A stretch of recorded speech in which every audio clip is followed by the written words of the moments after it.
আসসালামু আলাইকুম বন্ধুরা, নিয়ে আসলাম আপনাদের মাঝে নতুন একটি ভিডিও। নিজের খামারে তৈরি খুব ভালোবাসার বিশ্বস্ত একটা বন্ধু, ওর নামটা রেখেছিলাম ময়না। ও আমার ঘরে গত 3 বছর 1 মাস যাবৎ আছে।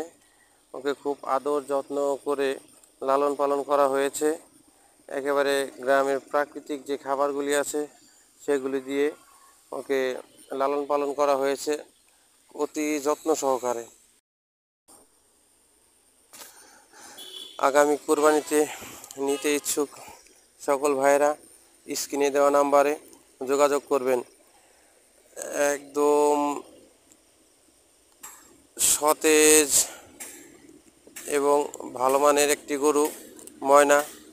ওকে খুব আদর যত্ন করে লালন পালন করা হয়েছে।